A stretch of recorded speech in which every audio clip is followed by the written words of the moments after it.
This is a special dedication to my beautiful Providence.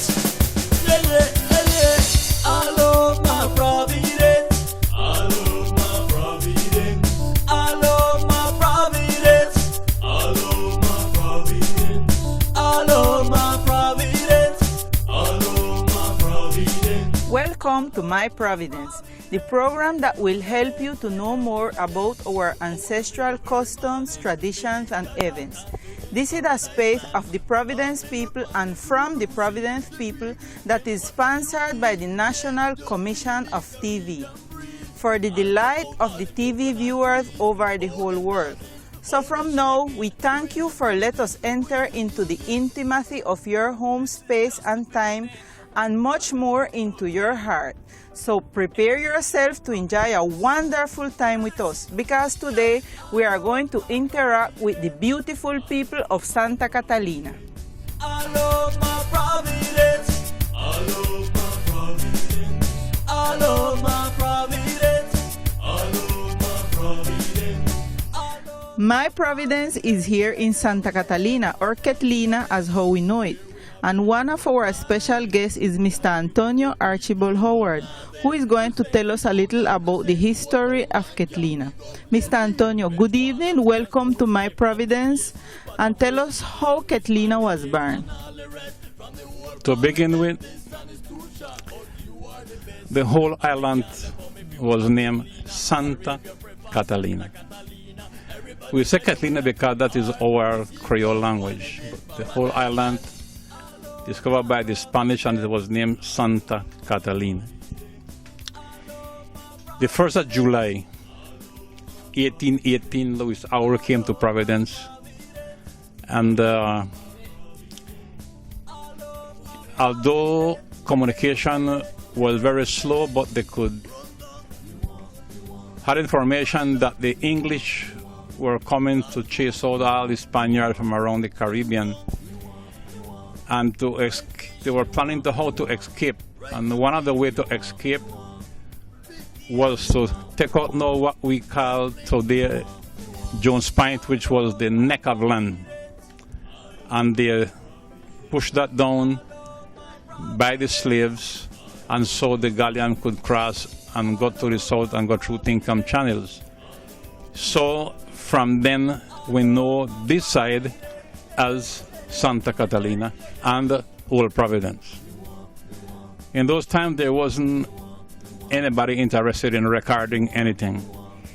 But when I come to know the people, I found Jonathan Archibald, Morgan Bush, James C. Howard, William Bush, William Archibald, Warren Archibald, Raoul Archibald, John Snow Webster, Delphina Archibald, Clifford Webster, Galvez Brown, and Edwin Jackson. How Ketleena used to be first time? Tell us a little about that. Ketleena were highly discriminated by the people from the other side of the island, because we over here we had only been depending on fishing and farming, and so we were looked upon as the people that was always smell of fish. So we were highly discriminated because of that, because of our activities. So we're highly discriminated. How the people used to transport from Providence to Ketleena first time? How that used to be when you no go in church, when you no go in school? How that used to be? Our main transportation was boat. Whether it was a canoe or a catboat. Well, normally to go on the daily basis we use a canoe, but on Sunday when we address the catboat used to be the bigger boat, and so we would transport into the canoe, into the catboat rather. Right. What is the meaning of the bridge to Ketleena? First, I would like to say that it wasn't the first bridge. The bridge were here, I don't know what year, but you had a bridge from right about the breast of where the Auri is located now. There was a house there that was a man named John Thomas Archibald, and the bridge used to come from there and come across to a patch of rock you see out in front on this side when there was a fortaleza there, they called it Cortadura. So they used to cross on that. Then finally, when Hidalgo get to be alcalde, to facilitate the children going to school, he built a launch, extend the wharf from Ketleena and the one from town, and make the T so the launch them could come alongside. Then on an idea of his and my own, he as the alcalde and got the box and got the power, we decided to join it. And he went and spoke to Simon Gonzalez, and finally they made the plan to join the bridge. The bridge is very, very important to the community. You know, we have to advance. We have to adapt to changes. And in one sense, the part of development. And so it's a little bit more comfortable. So it's very, very important to the people of not only Santa Catalina, it is also important to the people from the other side that have their family here and they're just crossing. But I believe the Ketleena people enjoy it more because every evening the children, them and the mother, the parents, cross the bridge and just to go out there and hear the noise, although you can stick over here and hear it, but then cross and just hear the music. Coconut trees, hold them dancing, hold them shaking, with the music, with the music. Yeah, my Providence, original style. Hear this. I love my Providence, I love my Providence, I love my Providence, I love my Providence, I love my Providence, I love my Providence, I love my Providence. Yeah. Here we having a good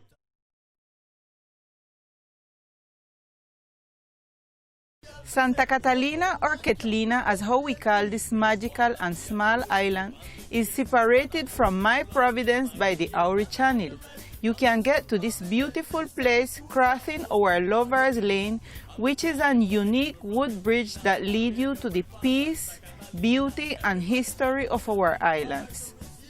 one in this paradise land.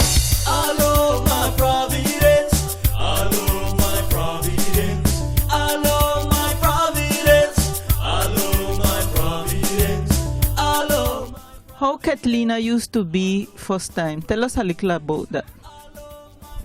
In my boy days, Ketleena, we didn't have a road like what we have today. We had a little track road from point to point, let's say from Jackson Point to down at Old John. I mean Uncle Johnny's father. Okay. When it during the summertime when it was dry, it was very good to move up and down. But when it started raining, it was very, very terrible. You go to your knee in mud. To get to town or St. Isabel, we didn't have a bridge. We have to use canoes and catboats. When it was calm, it was easy to transport from one island to the other. When it was breezy, it was very difficult. Sometimes we have to beg a pass over because not everyone had a canoe or a catboat.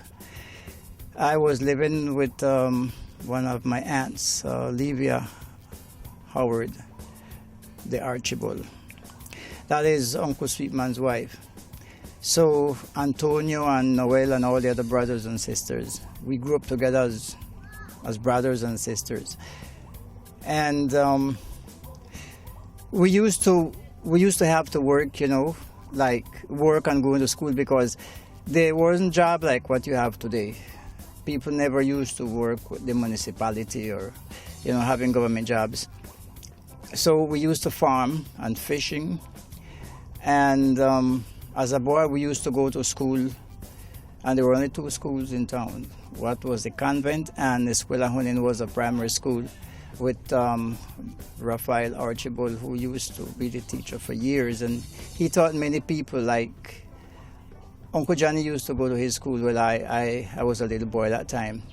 But as I can remember, Alfredo Taylor, Wallace, Miguel, Ilmo, a lot of those big boys that used to go to Maestro School. And then who could afford to send the children to the continent to study would go for further studies. Most of them would study commerce. The others just reached as far as Fourth Elementary, and that was it.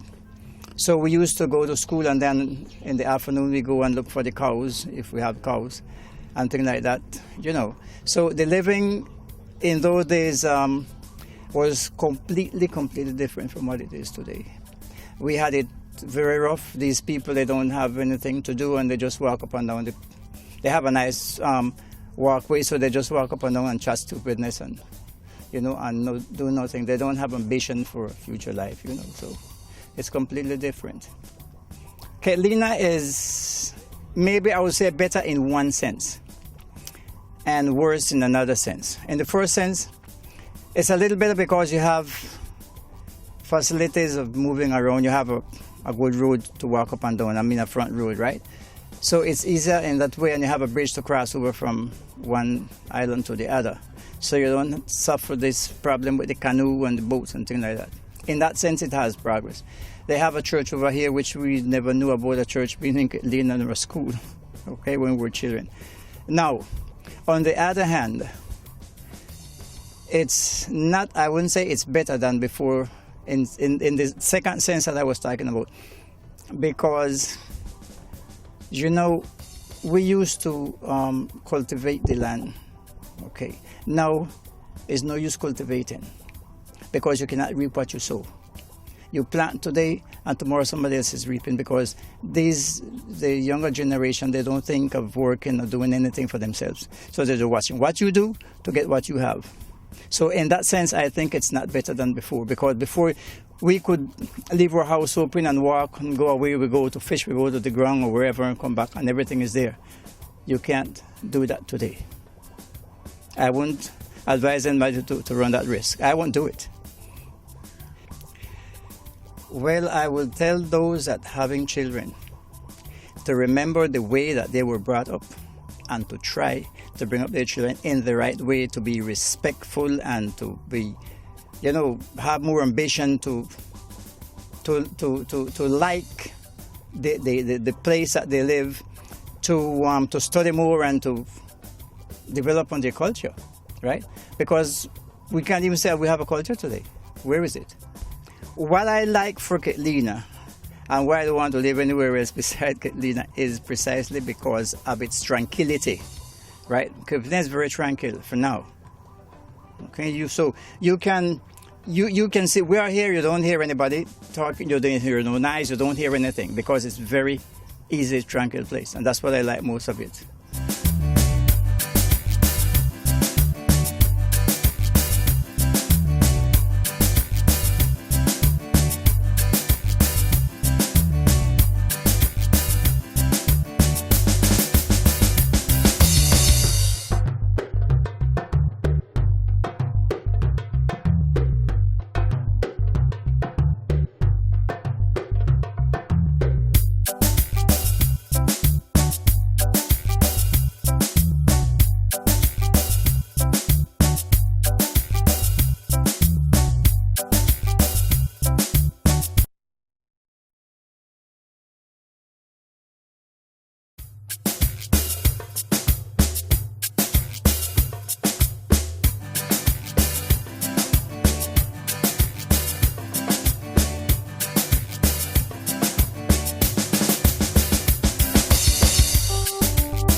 We are still in Santa Catalina, and one of our guests is Mr. Luis Raul Archibald. He is a son of this island, and he's going to tell us a little bit more about Santa Catalina. Well, when I know Catalina is Well, one of my old friends used to say, you know, we used to have an old church over here, and the priest used to come over in a canoe to come and preach church. And on Sunday, everybody used to, big, small, medium, what you never, put on your jacket and let's go to church. You know, when you come in the evening, Sunday school, they got catechism, you don't know, let's go back. That's the only time when you got to put on long pants, you got to put on little shoes, you know what I mean? Because that was the time when you get your little moving around. So that was one of it. And the other part is like, you know, like I was a kid, I didn't even know what you call a toys or play things like that. Like we used to make our own play things. Like we used to make a stick horse and do all kind of things, activities that right now the young kids them right now that they have to go to the store and buy this and buy that. Well, you know, things used to be a lot more, I used to call it more, used to enjoy life a lot more, I know, because now, well, everything is money. I think at my time, we don't need much money. The people we used to make some changes and, you know, make some truckers, they call it. Okay, like cane grind, that, you know, that was one of our speciality what we used to do here, like cane grind. That's the only time me and my friend and my families, them, usually we can get together. Because there, you know, like you're going with your back light and you're going with your buckle, you're going to go pick up your little liquor, but still you got a little conversation with your friend them before, or little intercourse going on. You got 3 hours, they'll the full liquor. My enjoyment used to go around the house and forget my liquor to come home with. When I come home, my old man then got liquor to drink. You know, things like that. Things now like you have to go, they got an electric mill. You know hear no more, shoop, shoop, shoop. You know, hear them thing no more. You hear a machine make noise and they make noise. I don't enjoy them make thing no more. So I'm not going to smoke and grind. And I don't even enjoy the liquor because I not taste the same way. I do. Mr. Raul, you was out for many years. When you come back, what you find different in Ketleena? Well, I tell you, that is a good one. When I reached back to the island, I leave from here in 1968. I went to San Andres and studied in the Bolivariano. I studied till 71. And from there I gone on the beach. So I started out life there. Started to drive lunch with my cousin Ibzan them and started around Johnny Kia Aquario. And afterward, my good friend Norvel Smith said, hey, make we go ship out. So I said, all right, that is a new experience, make we go on it. So we gone, but so how we know the change? Every time you leave the island and go and come is when time you see the change. So if you live right here, you don't realize what's taking place. But you go and come, and every time I go and come, I find the island in a different position and a different situation. So I lived San Andres till in the 80s. And I decided to come Providence and eradicate myself. So I am here in Providence from 1980. I'm here in Providence. And I tell you the truth, Providence, I see some developing up more in Santa Catalina. Like this walk here, the walking was I think it was very important for the community. Not only on touristical basis, okay, for the community, because we used to walk on a wall about 40 centimeters wide, and like, you know, we have a lot of history about that wall. A lot of people drop in the water and things like that because there wasn't any light there was to do not much, you know. But anyway, the people them still enjoy it because that was like our highway was to get home. Mr. Kapu, and tell us how the transportation between the two islands used to be before. For me, that was was an enjoyment. We used to get a lot of kick out of having to live in Ketleena, and like the people them used to, how you call it, like the vices them and the things them used to be much more louder and now. Like maybe now is too much machine working and things like that. I remember Miss Carmen used to holler for up the road. Hey, tell Miss Regis if you send 2 pounds of sugar and 3 pounds of rice. And they used to hear that from one side to the other side. And they used to bring over what she never then ask for, you know, the canoe. Nowadays we just use telephone and they can something if we even hello, we don't go here. I don't know what I figure or I think it's got to be all these motors and things like that. That thing was very quiet in time, you know. So not everybody used to have a canoe. So that used to be a real problem. A real problem. I was a kid, I used to go on Saturday night, they used to have a little party down maybe on Mountain or Rocky Point or something like that. So I go over in my little canoe. When I get, like my good friend Martha and Noemi them was the canoe thiefer. Yeah, man. Every time you carry your canoe the water, no care where you put them for them block them off and I bring them over. You know, and we have to swim, and several nights we have to swim across it because definitely you see your canoe over on the other side. You know, so, you know, anyway we used to enjoy it. I swim over about 40 times, where I could remember.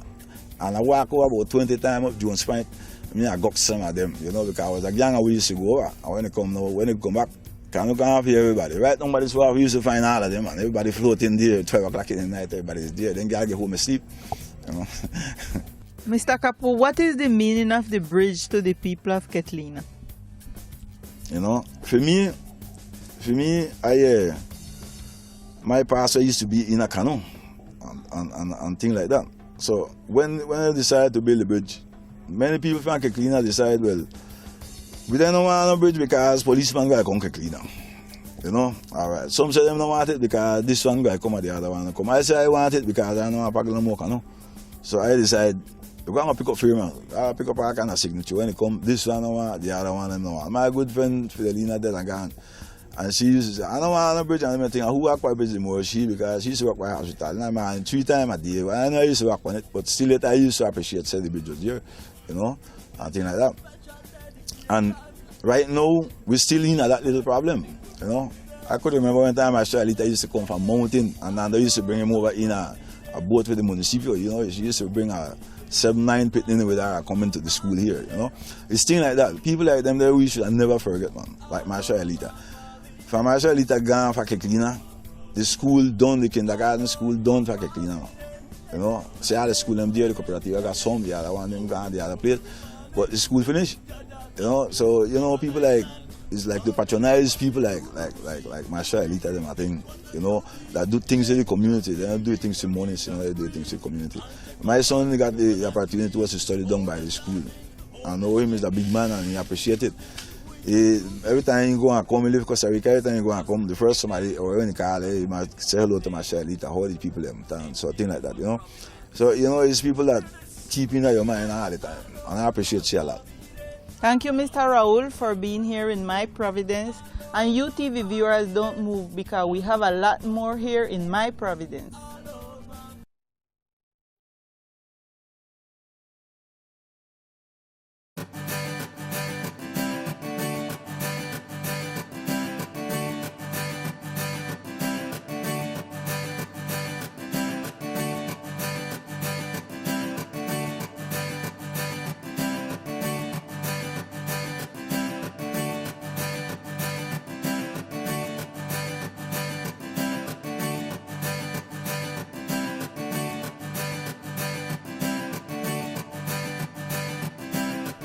Well, my TV viewers, at the top end of Ketleena, we come to the end of the program for today.